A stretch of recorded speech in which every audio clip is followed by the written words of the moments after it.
వందనాలని. నువ్వే కార్యము గురించి అయితే నీ మనసులో అనుకుంటున్నావు ఆ కార్యాన్ని దేవుడు నెరవేరుస్తున్నాడని మొట్టగని సైన్యములకు అధిపతి యెహోవా సెలవిచ్చాడు. ఆ కార్యాన్ని దేవుడు చేస్తున్నాడు. ఇప్పటి వరకు నువ్వు భయపడ్డావు చూడు, ఇప్పటి వరకు వేదన చెందుతున్నావు చూడు, ఆ వేదనలో నుంచి దేవుడు నీకు తోడై ఉండబోతున్నాడు. హల్లెలూయా, హల్లెలూయా. నేనొక్కటే మీకు చెప్తున్నాను, ఈ రోజున నేను ఈ విధంగా నేను ఉన్నానంటే ఒకప్పుడు ప్రార్థన చేయటం నాకు రాదు, ఒకప్పుడు చర్చికి వెళ్ళే వ్యక్తి నేను కాదు. భయంకరంగా ఈ లోకానుసారంగా బ్రతికిన వ్యక్తిని, ఈ లోకానుసారంగా తిరిగిన వ్యక్తిని. అయ్యప్ప స్వాములు మాలేసి 7 కొండలు ఎక్కినా కానీ ఫలితం లేని వాడిని.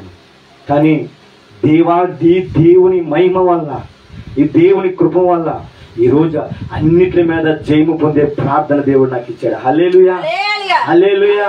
ఈరోజు దేవుడు అదే చెప్తున్నాడు, ఈ అంత్య దినాల్లో నీ ప్రార్థన అన్నిటిని జయించేదిలాగుంటుంది. హల్లెలూయా.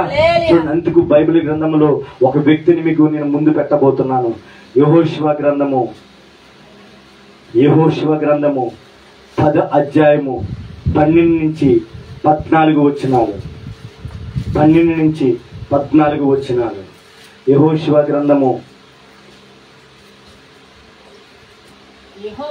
యెహోవా అమోరీయులను అప్పగించిన దినమున ఇశ్రాయేలీయులు వినుచుండగా యెహోషువ యెహోవాకు ప్రార్థన చేసెను.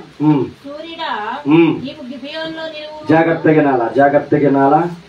ప్రార్థన ఆత్మతో మీరు వినాలి. ఈ రోజు మెసేజ్ ప్రవచనాత్మక దేవుడు మీకు విడుదల చేస్తుంది. మెసేజ్ ఏమంటున్నాడు? సూర్యుడా నీవు గిబియోనులో నిలువుము. చంద్రుడా నీవు అయ్యోను లోయలో నిలువుము. జనులు తమ శత్రువుల మీద పగ తీర్చుకొని వరకు సూర్యుడు నిలిచెను, చంద్రుడు ఆగిన. చెప్పడం కూడా దేవునామాన మహిమ పరుద్దామా. హల్లెలూయా, హల్లెలూయా. అందుకే దైవజనుడితో దేవుడు మాట్లాడమాట, ఈ రోజు నుంచి నీ ప్రార్థన మారబోతుంది. ఆమేన్. ఇప్పటి వరకు నీ మీద ఒక అపవాద జయం పొందిందేమో, ఈ రోజు నుంచి నువ్వు పలికితే చాలు దెయ్యమును ఏదైనా అపవాద శక్తి నిన్ను ఏలుబడి చేస్తుంటే సాతానా ఇదిగో ఆగమంటే ఆగింది ఈ రోజు నుంచి. హల్లెలూయా. ఈ నరకమా ఆగమంటే ఆగాల నీ కోసం ఈ రోజు. అప్ప ఆగమంటే ఆగాల. నీ భర్త తాగుతున్నాడా, తాగుడు మానేయాలంటే ఈ రోజు నుంచి మానేయాల. హల్లెలూయా. దానిని చూడాలంటే భయపడాలి ఈ రోజు నుంచి. హల్లెలూయా.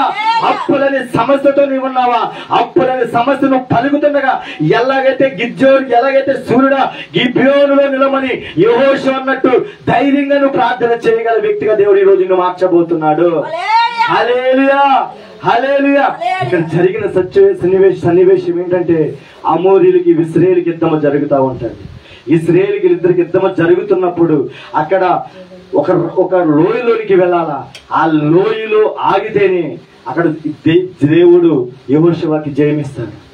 ఆ సమయంలో ఆ రెండిటిని కాడ ఆపగల శక్తిని దేవుడు యెహోషువకి ఇచ్చాడు. ఆమె నువ్వు ఒక యెహోషువలాగా ఈ రోజు దేవుడు తయారు చేయబోతున్నాడు. ఆమె యెహోషువలాగా ఎలా చేశాడు అని అంటే, యెహోషువ అంతగా పలకటానికి కారణం ఏంటంటే, మనము యెహోషువ గ్రంథము 1వ అధ్యాయము 1 నుంచి 10 వచనాలు మనం చదువుకుంటే దానిలో మనం ధ్యానం చేసుకుంటూ వెళ్తుంటే మనము ఎందుకు అంత అధికారం వచ్చిందో దీని ద్వారా దేవుడు మాట్లాడబోతున్నాడు. హల్లెలూయా.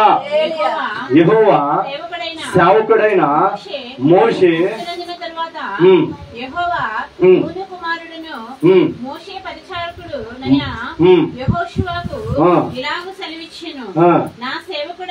నా సేవకుడైన మోషే ముద్దునందెను. కాబట్టి నీవు లేచి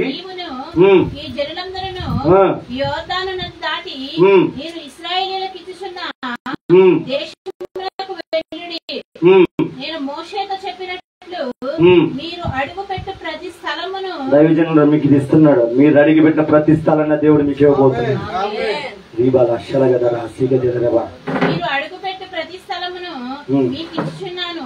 అరణ్యమును ఈ లెబానోను మొదలుకొని మహానది అయిన యూఫ్రటీస్ నది వరకును హిత్తీల దేశమంతయు పడమట మహాసముద్రం వరకును మీకు సరిహద్దు. హల్లెలూయా.